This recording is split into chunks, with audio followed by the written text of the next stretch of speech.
Empower is a youth empowerment scheme sponsored by the federal government of Nigeria in the bid to address the challenge of youth unemployment by providing a structure for large-scale and relevant work skill acquisition and development while linking core and outcomes to fixing inadequate public services and stimulating the larger economy.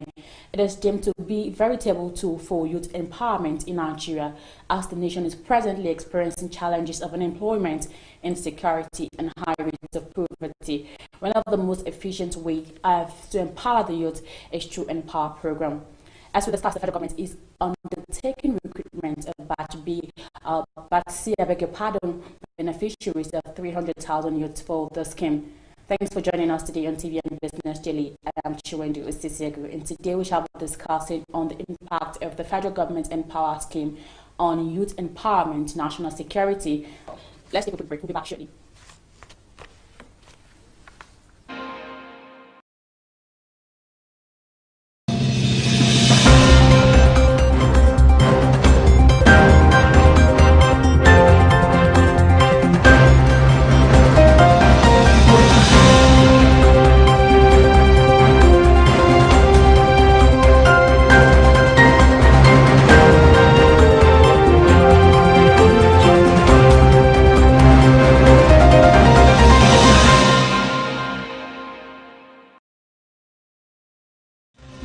Chiwendu Osisiego, presenter Television Nigerian Business Daily. In a globalizing world, ours is to keep you engaged, informed, and educated on contemporary happenings in the business world. We therefore command a special audience of business-minded viewers who are eager to know more about business. I mean, your business. Why don't you take advantage of our special affordable offer to let the world know about your concepts, your goods, and of course, your services? You can call us on 080-3071-6959 or 070-3234-9054. You can also visit us at Television Nigerian in Guzapi, Abuja, and follow us on all the social media handles on Facebook, YouTube, and of course, on Twitter at Television Nigerian. Your business is our concern.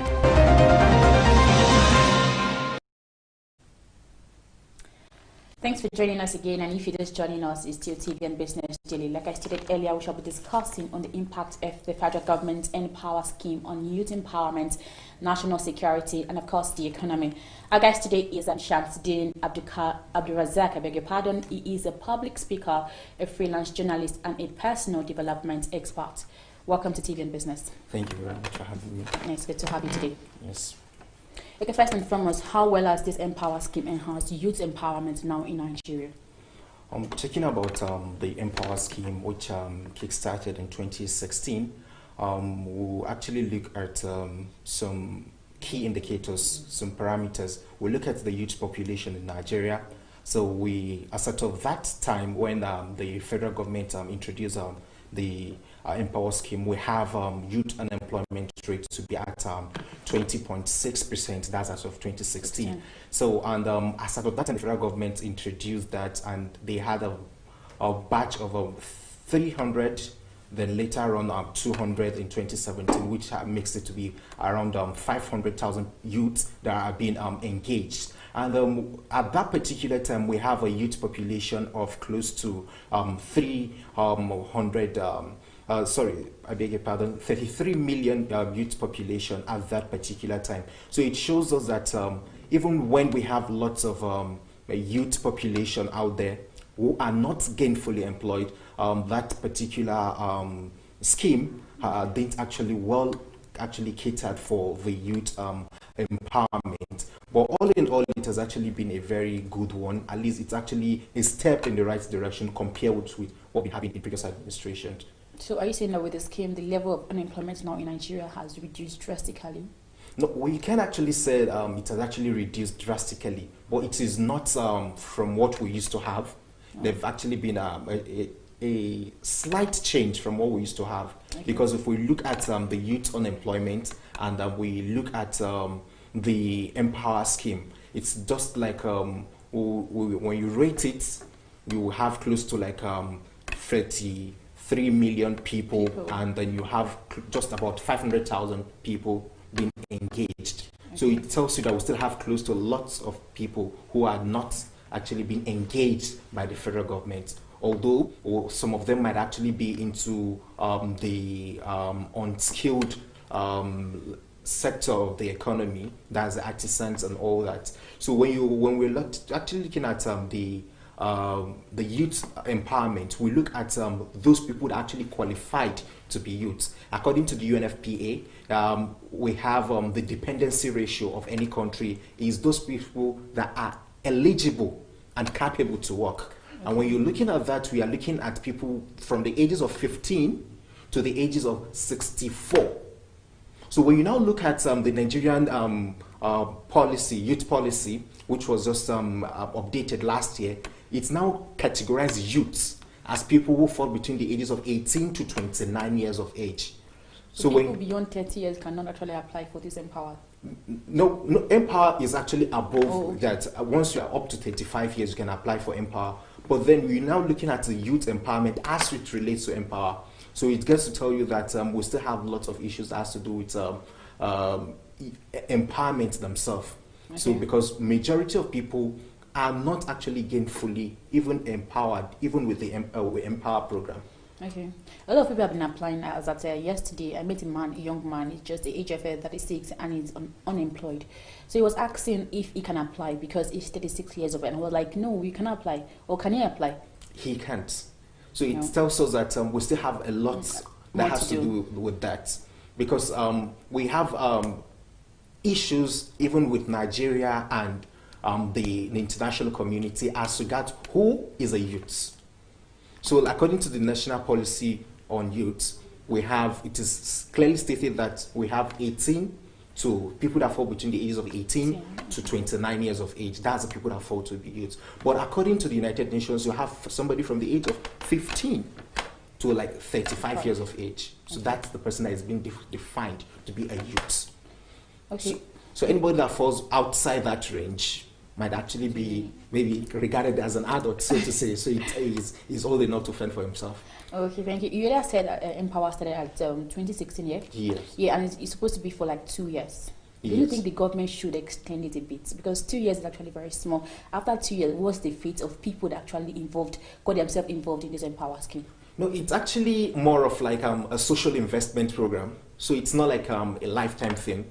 So the essence of it is just to engage people. The youth, engage people within that period, just more of like a transition period from you leaving the university and possibly leaving the NYSC scheme, and just to reduce, it's just to caution the effect of unemployment within that period of time, so that within that period you actually be scouting or seeing how you can actually gainfully engage yourself after that scheme.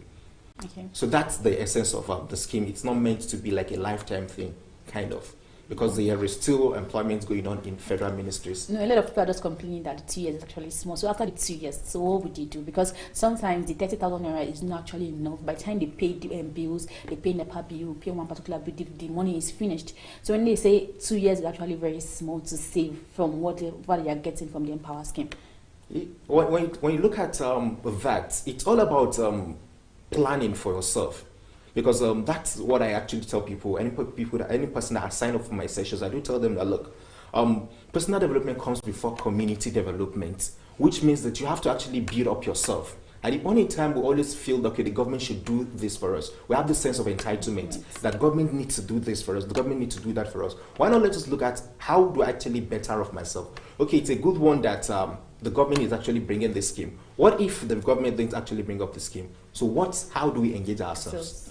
So that's the question we need to ask. So looking at what has actually been happening from, like, there has been a lot of fear. Like, somebody actually chatted me up and said, okay, fine. He said the government has tried for them. So, and he was like, I'm hoping for a new future. So because he believed that by the end of this scheme, the federal government is going to lay them off. So they don't have a clear picture of what the federal government wants to do with them. There's insinuation in some quarters that maybe they are going to be engaged with another scheme, or they are going to be setting up some schemes. Some times ago, I think late last year, there was a form that was actually sent to the current beneficiaries on the aftermath of this particular program, how they are going to be engaged. So they're looking at some going to be tax officers, some going to be a kind of they're going to give them money to start up. Okay. Like a loan to start up, for those that want to go into the agro-allied businesses. Oh, okay. Like you want to start up, you want to farm, okay. So they get to give you money to start and all that. So, but then the fact still remains that we needed to look at what next after the Empower. A lot of people need to plan before the end of the year. I think it's very important. Yes. Because of the truth, the governments they're actually doing their best. Actually, they did well in that aspect, I must confess. Okay, our next question, moving forward, is how does this program enhance the economic growth? Yes, talking about the economic growth of any country, there's what we call the demographic dividend, how a country benefits from its population. Yes, and if you're looking at how a country benefits from its population, you look at some parameters. You look at education, you look at health and well-being, you look at entrepreneurship, and you look at youth empowerment. So, and this aspect of youth empowerment has to do with if we look at if you want to relate it with the Empower scheme, you will discover that for somebody that collects 30,000 naira in a month, there is every likelihood, on an average, statistics has is that he has close to like 4 beneficiaries under him. Like if you are a married man, you have possibly a wife and possibly 2-3 children that are actually benefiting under you. So their well-being and the financial status of that family is being catered for through that particular process. It might not be a rocket science, might not be something that actually happens overnight, but it actually filling some gap in the economic sphere of Nigeria, because it has actually made some people to be engaged, so they don't get to lobby or look for some employment that is not there with other people. So by so doing, they're actually being engaged. And the best way we can actually do as a country to benefit from our population is to gainfully engage our youth. Because there is a statistic that has it that by the year 2050, the Nigerian population is going to skyrocket to 440 million people, of which currently we even have a youth budge. So people falling within the age of 15 to 24 years of age are the majority of the youth population. So which tells us in the next 30 years, these people are going to have grown to become adults. So, and what are we planning ahead of such people? So the essence of this scheme, I guess, is to see how the youth population is going to be engaged. Currently, before now, as sort of when the government came into power, we have the ERGP, the Economic Recovery and Growth Plan. And currently, because of the pandemic, the federal government is actually working on another particular strategic plan, which is called the Sustainability Plan. And all this is just to make sure that the youth are being engaged, so that we can actually be able to benefit from what the UNFPA has actually talked about, that is the demographic dividend. Countries like China, countries like Tunisia has actually benefited from that. So their youth are gainfully employed, and by so doing, the economic activities of such countries has actually blossomed. So we can actually see for ourselves. So we also hope that the resultant effect of this particular scheme, if well managed, we can actually attain demographic dividend. All right, thank you. So how has this scheme helped in mitigating insecurity in the country? Yes, talking about insecurity, they said an idle man is a devil's workshop. So definitely if somebody is not engaged, is not having something to do, definitely the next thing is going to be thinking is crime. So we've had a population of where people who are actually more of like they've lost hope in the system. Actually, Empower came as a succor to them. So and by so doing, such people have actually been engaged. So we've had statistics of people that have actually would have wanted to resort to crime, but then because of the scheme, they've actually not resort to that, because they actually, if you look at it critically, when somebody wakes up in the morning and he has a sense of responsibility, he goes to work, then at least maybe if he's part of the end teach, So he has a situation whereby he goes from 8 in the morning, comes back either 2 or 3 in the evening. So he's already tired. So he's only thinking of crime. For somebody that is part of NSoft, that is the NTech, the software, they are being trained for 3 months. After 3 months, they are given laptops and all that to start up their own tech-related business. So such people will not be thinking of crime. So to a level, it has actually helped reduce. But then the issue of insecurity in the country is actually as as you are losing in one, you are tightening one end, it is actually losing in another end. So it has lots of dynamics to insecurity. But the Empower scheme in its own little way has actually helped to reduce the level of insecurity in the country. Okay, a lot of people still believe that a lot of people under the scheme are actually receiving money without working. It's a yes, and at the same time, it's actually a controversial issue because the reality is, I can actually tell of people who are even under the payroll of maybe some state governments, and are still at that, they are still benefiting from that. So I guess it's not the government thing, it's the individual thing, because there is this attitude we have in Nigeria whereby we feel it's a government money, so it's a national cake, so let everybody come share it. So, but then our attitude towards it is just that the way you take people's money, or for example, you're working with somebody, and the way you manage somebody's business is the way you're going to manage your own business, or possibly somebody else is going to manage your business for you. So if we always feel that, okay, it's a national cake and we want to all eat up the cake, then definitely we are not going to grow. So, and that's the more reason why we still have some people that are still having such mentality, and they are still being the one affecting the psyche of others. And it's a rocket science. The moment somebody sees it and it works, then he always also wants to go into it and yes, let's try it. Yeah. So I guess for us to actually mitigate that, we needed to change our orientation and see it that, okay, it's a national service, and we just need to work for it and make things work the way it ought to be. Okay, thank you. Let's just take a quick break, and after the break, we'll continue with the discussion. Stay tuned.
Thanks for joining us again, and if you're just joining us, it's Still TV in Business, and we've been discussing on the impact of the federal government's Empower scheme on youth empowerment, national security and economy. Of course, my guest is here in the studio. He is a public speaker, a freelance journalist, and a personal development trainer with focus on self-awareness, Mr. Shamsuddin Abdurazak. I can say about that. Okay, let's speak on the challenges of this Empower scheme. What exactly are the challenges you're actually going through at the moment? Yes, the scheme has a couple of challenges currently that it's actually bedeviling it currently, and part of it is what we actually mentioned earlier, the psyche of people that are actually coming into the scheme. So a lot of them feel that it is a federal government thing, so we needed to come and enjoy the national cake. So you have people who are just working. I know of a situation of people who are under the NYSC scheme, yes, and they're still also beneficiaries of the Empower. Is it possible?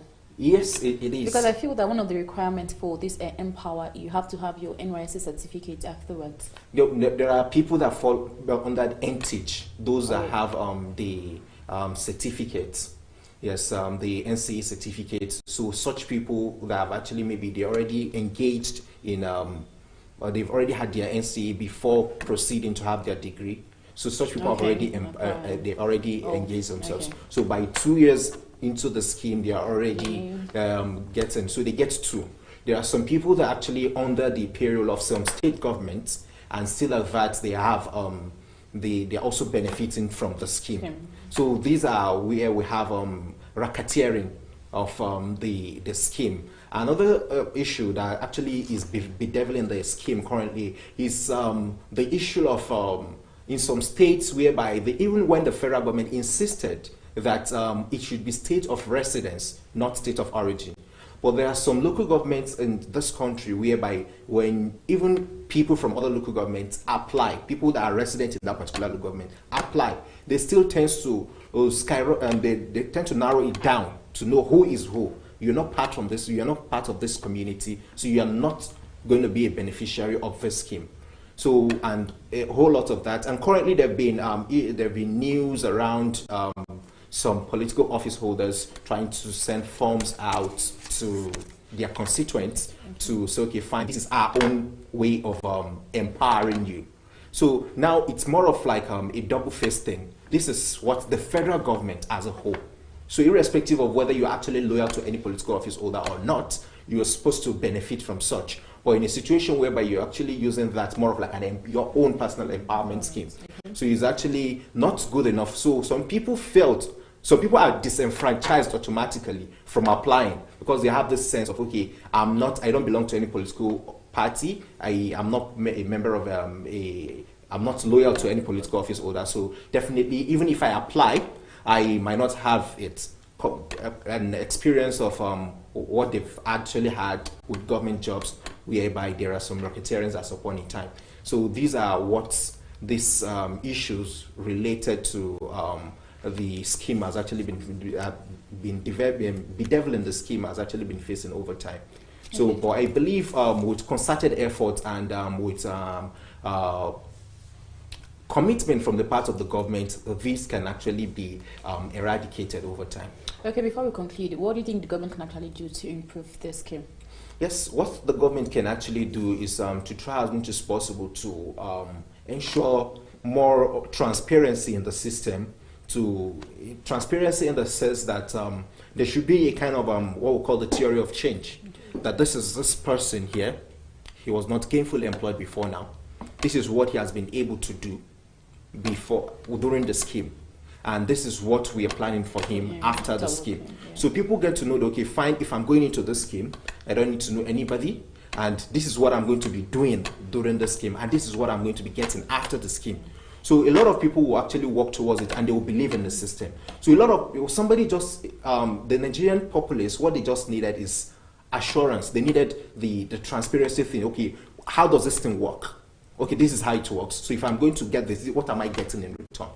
So once the government is able to ensure transparency on their own part, I believe all other formalities and the procedures that have been laid down for the scheme has actually been followed to the latter, then every other thing will actually come good at the end of the day.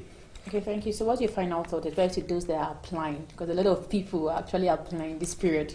Yes, my final thought to Nigerian youth is to try as much as possible to keep faith in the system. If you know you actually qualified, somebody said it is your right, not a privilege, so to say. So you go to and apply for the scheme, and you put your trust in God and expect the best from the whole scheme at the end of the day. All right, thank you so much for coming on TV. I'm Mr. Samsudin Abdulrazak. Yes. I got the pronunciation right. Yes. All right, it was good to have you today. All right, thank you very much for having me. Yeah, and that's the much we have for you today on TVN Business Daily. I am Chiwendu Osisiago. And don't forget that you can follow us on all our social media platforms, on Facebook, and YouTube, and of course on Twitter at Television Nigerian. Do have a wonderful day. Bye for now.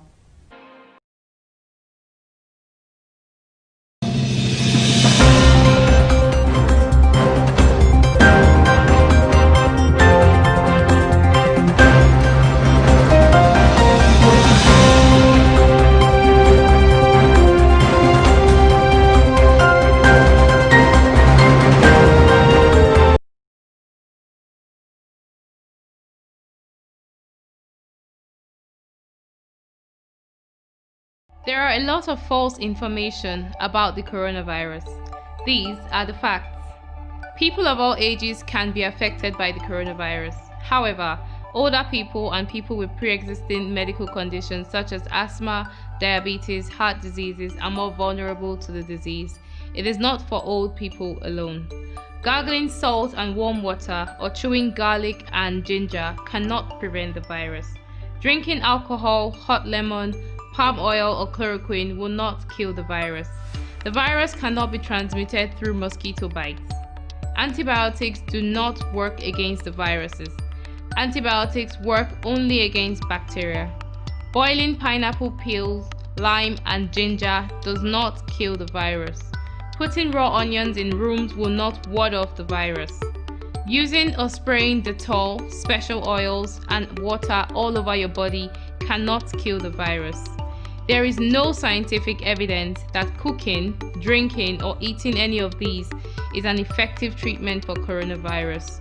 Do not self-medicate and take responsibility by sharing only verified messages from health authorities such as NCDC, Federal Ministry of Health, and WHO.